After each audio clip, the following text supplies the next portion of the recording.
Halo guys, balik lagi dalam channel gue. Guys, untuk video gue kali ini, gue ingin menceritakan kisah yang berasal dari negara Jepang guys. Jika kalian guys mengikuti kisah ini akan ngebuat kalian merasa kesal, sedih, bahkan mungkin marah guys. Ada dua anak kecil yang ditelantarkan oleh ibu kandungnya tanpa ada makanan dan minuman. Nah, bagaimana sih guys kisahnya? Yuk, mari kita simak videonya.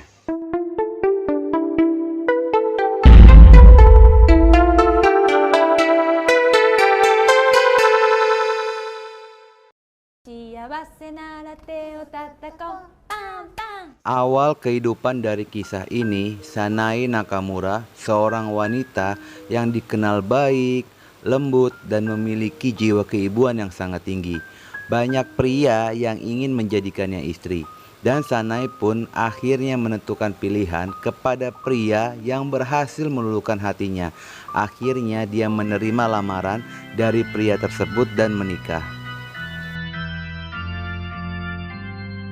Pada saat Sanae menikah di usia belasan tahun, dan di usianya yang ke-23 tahun dia telah memiliki dua orang anak.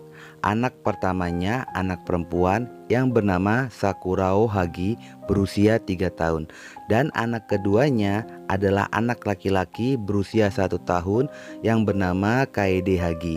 Sanae pun sangat menyayangi kedua anaknya. Sanae melimpahkan perhatian, kepedulian, dan kasih sayang kepada kedua buah hatinya.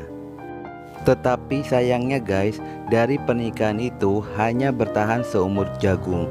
Ternyata pria pilihan Sanae itu ketika sudah menikah dia bukanlah pria yang setia.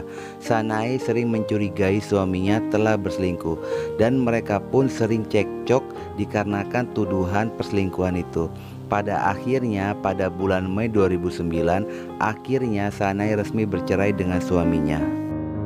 Usia Sanae masih sangat muda, dengan kondisi yang sangat labil, harus menerima kenyataan bahwa saat itu dia telah menjadi single parent yang harus berjuang sendirian untuk menafkahi kedua anaknya. Sanae pun mencoba bertahan dengan kondisi semakin hari kondisi keuangan Sanae semakin menipis. Sementara guys, mantan suaminya seakan sudah tidak peduli lagi dengan kehidupan Sanae dan kedua anaknya. Jangankan memberikan nafkah, untuk menjenguk anaknya pun tidak pernah. Sanae pun mulai berpikir dan menyesali pernikahan itu telah terjadi karena harus diakhiri dengan perceraian. Sanae merasa perceraian itu menghancurkan segalanya. Semakin hari kondisi kejiwaan dia semakin frustasi, depresi, bahkan dia sangat bingung, gak tahu harus berbuat apa.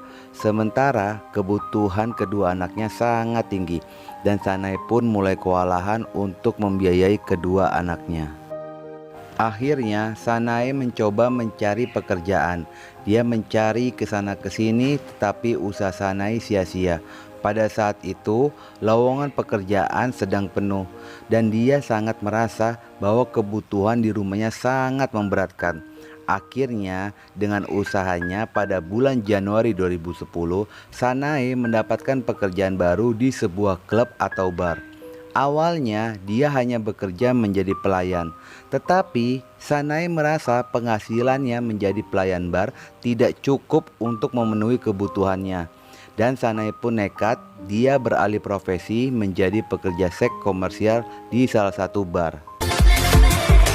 Karena Sanae merasa menjadi kupu-kupu malam, Sanae lebih cepat mendapatkan uang.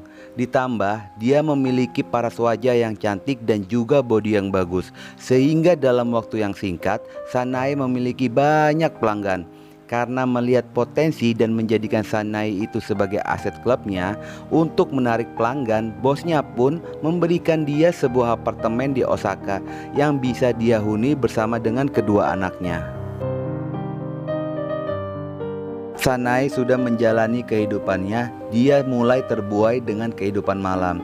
2 bulan dia menjalani pekerjaan itu, akhirnya dia menemukan laki-laki yang menurut dia orang yang tepat untuk dijadikan kekasih baru. Akhirnya dia pun lebih sibuk bersama dengan pacar barunya, dan dia lupa dengan kedua anaknya. Sanae pun jarang pulang ke rumah Dia lebih sering menghabiskan waktu bersama dengan pacarnya. Dalam seminggu, Sanae hanya pulang 2 atau 3 malam saja. Kemudian dia kembali pergi untuk bekerja dan bertemu dengan pacarnya. Terkadang Sanae hanya pulang sebentar untuk membawakan makanan untuk anak-anaknya, lalu dia pergi lagi. Dan kedua anaknya itu hidup di dalam apartemen dengan jendela dan pintu tertutup rapat. Hanya mereka berdua tanpa adanya pengawasan atau penjagaan dari orang dewasa.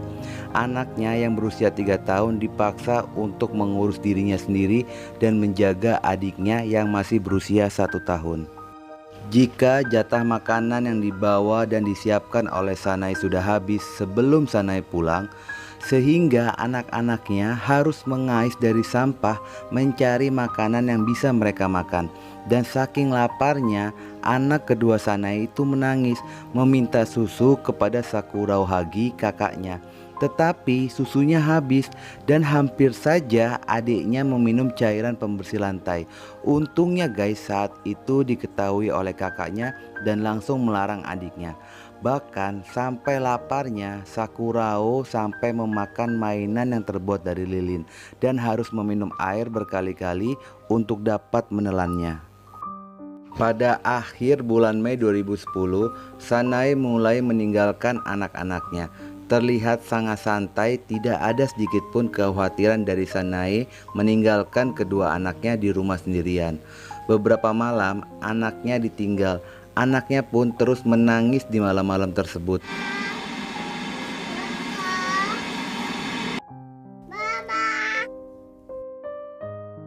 Tetangganya yang mendengar tangisan itu setiap malam akhirnya mengadukan kejadian itu kepada pihak perlindungan anak.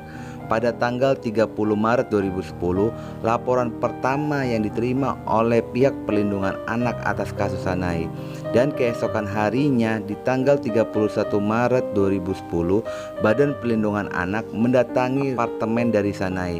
Mereka mengetuk beberapa kali pintu apartemen Sanae, tetapi tidak ada satupun jawaban yang terdengar dari dalam.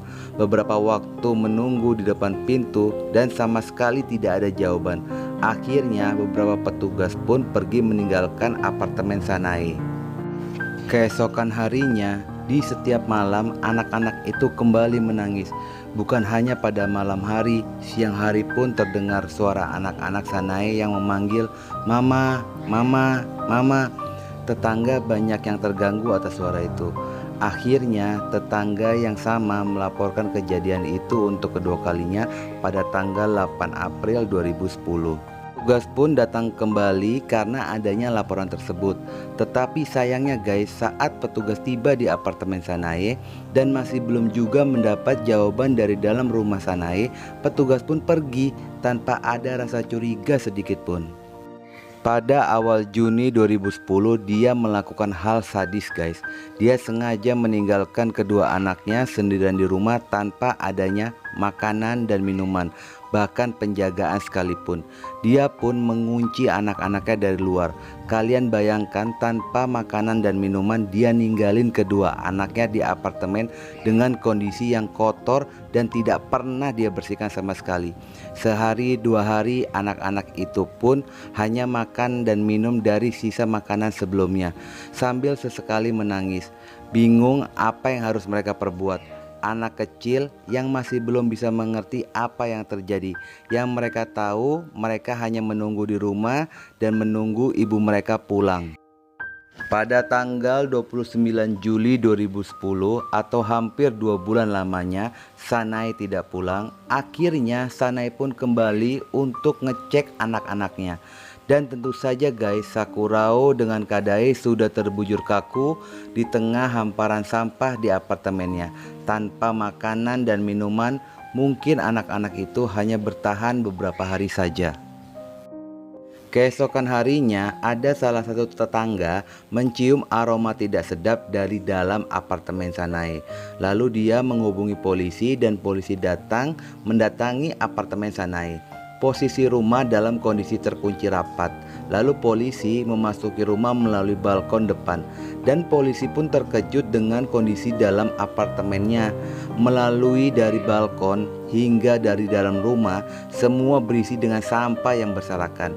Dan polisi pun terkejut lagi ketika mendekati sumber bau itu, yaitu jenazah Sakurao dengan Kadae, jasad yang tanpa pakaian dengan posisi tertelungkup dan membusuk.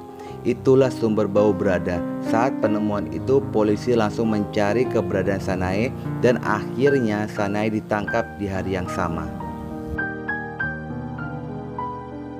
Sanae diringkuk oleh pihak kepolisian Jepang hanya pasrah tanpa ada perlawanan sedikit pun. Dia benar-benar sudah menyadari apa yang dia perbuat dan dia pun hanya menyatakan pembelaan bahwa hidupnya sudah sangat suram. Dia bukan menyesali perbuatannya, malah menceritakan bahwa dulu sewaktu dia kecil dia sering diabaikan oleh kedua orang tuanya. Bukan hanya itu, dia pun mengalami pelecehan seksual oleh ayah kandungnya sendiri. Karena sebab itu, dia sudah tidak berharap memiliki anak setelah pasca perceraian dengan suaminya dan hanya ingin hidup bebas tanpa terbebani dengan adanya anak-anak.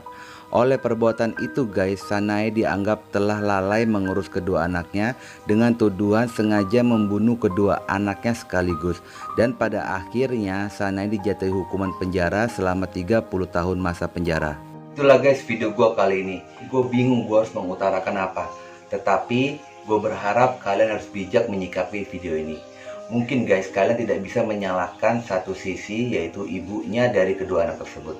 Tetapi ada sisi lain, yaitu suaminya. Jika memang dia suami dan ayah yang baik untuk anak-anaknya, dia tidak mungkin ikut menelantarkan bahkan tidak menafkahi kedua anaknya sehingga mantan istrinya itu harus bekerja menjadi kupu-kupu malam.